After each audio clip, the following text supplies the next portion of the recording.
Hello, if you can hear my voice, my dear, I think I've succeeded in encouraging you to learn more about international law. And if that's the case, I can imagine two possibilities. First, this is your first time discovering IntlLaw Academy and you've just started watching one of our videos. Or second, you've seen my previous video and I managed to encourage you to come back, revisit and spend more time with the Academy. And honestly, my dear, that makes me really proud of myself. But for you, dear, who's hearing my voice for the very first time and watching our Academy's videos, look up to the top right corner of the screen. Right there, my dear. If you want to know more about who I am and what I talk about, you can watch the first few minutes of that video, get to know me better. And if you like, join us on this journey. You can also find the previous videos of mine in my playlist. My name is Banu, and I'm happy and honoured to be here today, representing the IntlLaw Academy educational videos.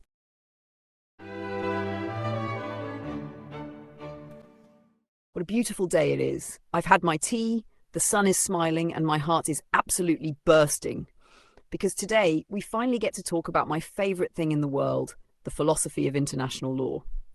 Yes, I know, we've done our homework. We've walked through the basics, traced the history, even sorted out that tricky business between international and domestic law. But now we step into the real story, the one that lives in my bones.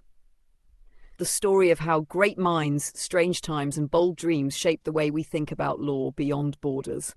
So come, stay close, and keep up, because I'm about to take you on a journey through the most important philosophical currents and the thinkers who dared to imagine what international law could mean. Let's begin.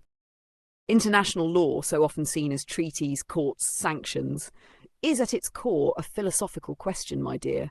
It is a mirror of how we imagine the world and how we dream it could be.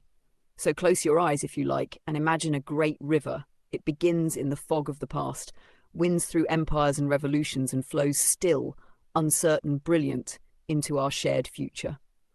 At the river's source, we find faith.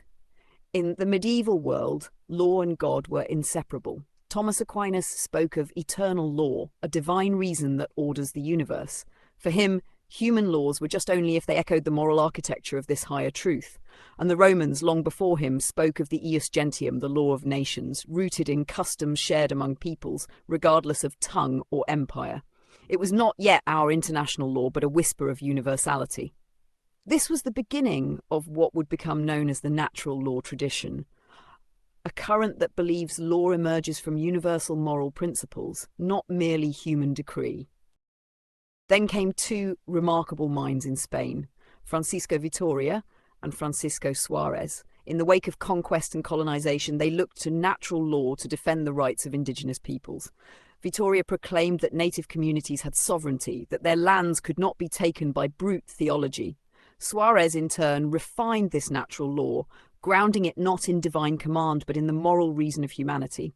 Here, my darling, we see the birth of a new world, where law began to speak not only from pulpits, but from conscience.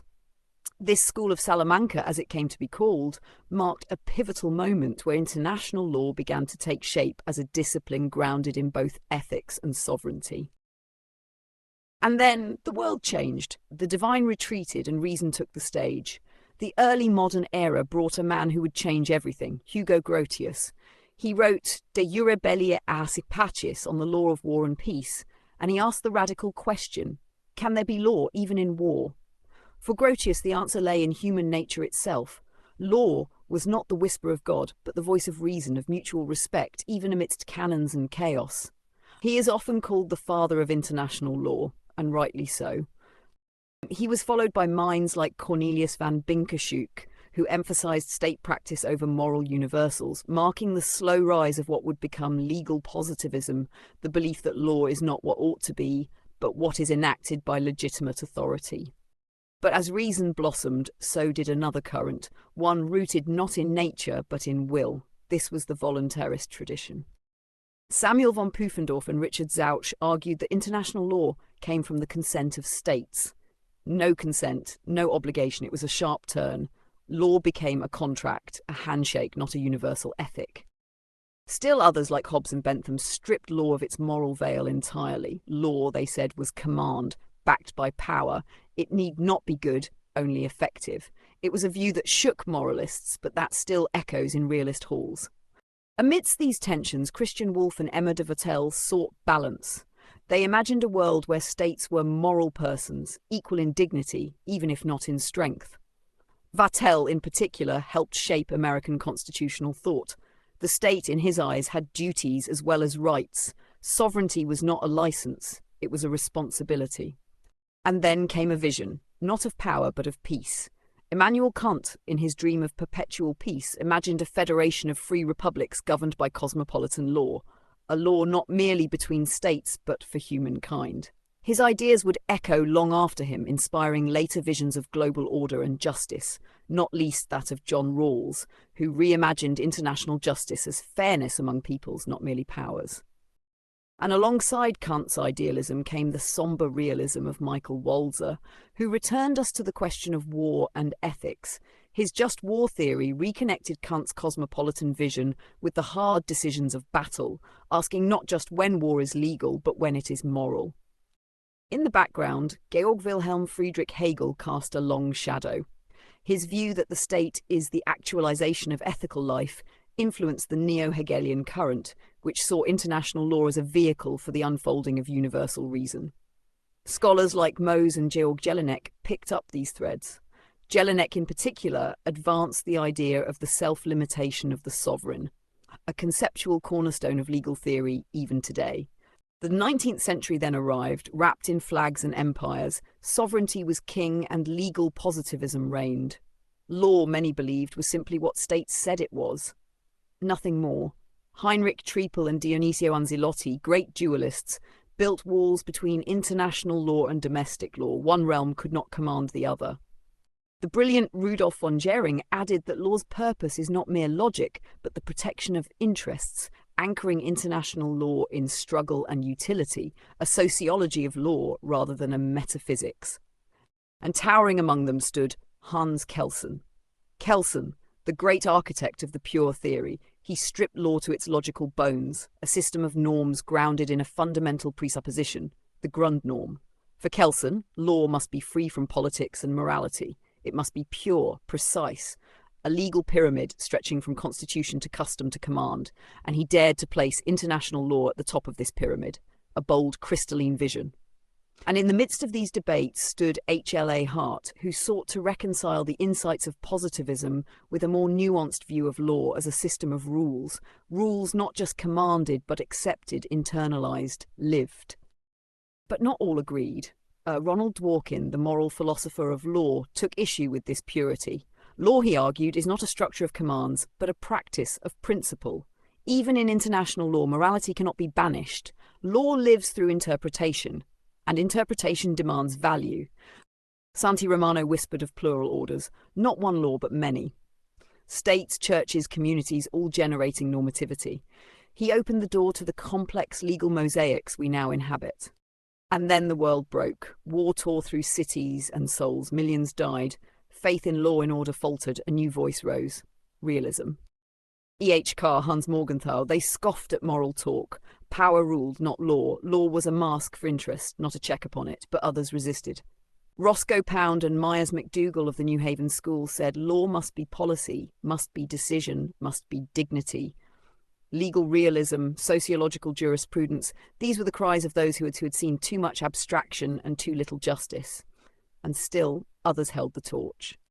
Antonio Cassese, among them, sought to rebuild a world of rights. Through humanitarian law, war crimes tribunals, human dignity, he believed the law could and must rise again. So too did René Cassin, one of the drafters of the Universal Declaration of Human Rights, who dreamed of a world united not by power, but by principle. A cooperative current of international law, where the sovereignty of states is tempered by the sovereignty of law itself. The post-war world was a new one, decolonized, plural, contested. Critical voices began to speak.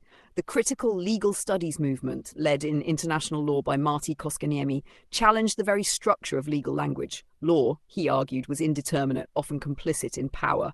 His masterpiece, From Apology to Utopia, showed how law swings between moral utopia and political apology, never still. In the global south, the third world approaches to international law, TWAIL, emerged.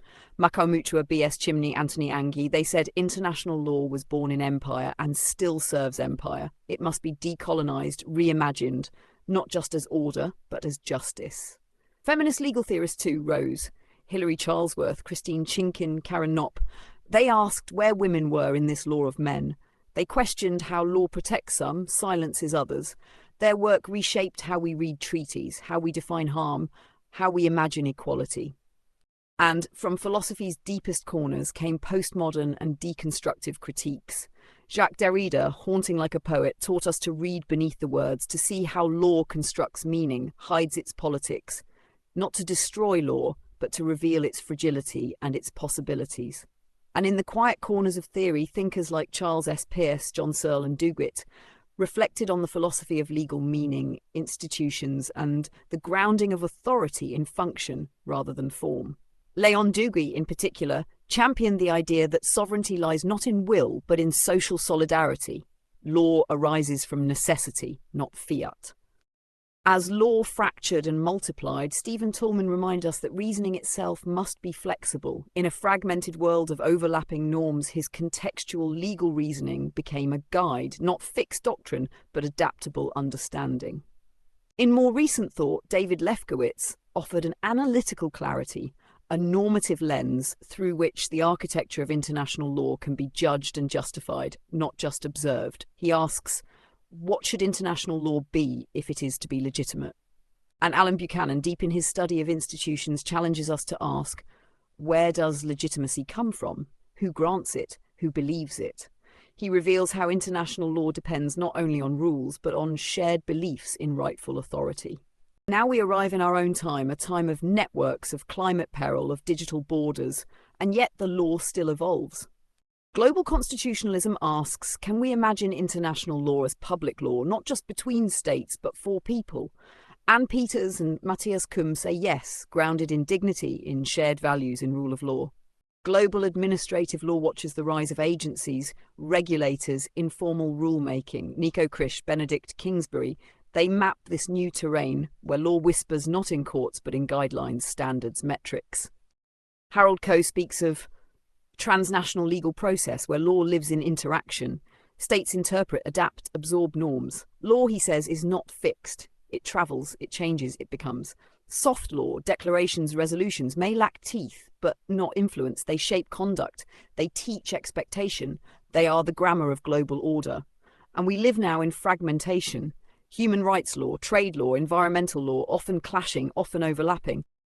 Constitutional pluralism from Neil Walker and Miguel Maduro teaches that overlapping legal orders, EU law, international law, national law, need not conflict. They can coexist. They can speak to one another. And in the north, in Finland, the Helsinki School blooms, Martti Koskeniemi and Young Klabbers and so many others, treating international law as language, as politics, as drama. They ask us to reflect, to question, to perform. So here we are, my darling. At the edge of the river, we have walked with Aquinas and Kelsen, with Grotius and Koskeniemi, with Vitoria and Angie, with McDougal and Charlesworth, and yet the river still flows. International law is not finished. It is not settled. It is a mirror of who we are and who we might become. Some call it weak, some call it imperial, some call it utopian. But every time a child is spared by a rule of war, every time a refugee finds shelter through a legal claim, every time a treaty stills a conflict, it breathes. So carry these voices with you, not as answers, but as companions, and may you, in your own way, add to this river, a ripple, a current, a dream. Because in the end, international law is not about power alone. It is about imagination and the courage to give that imagination a name.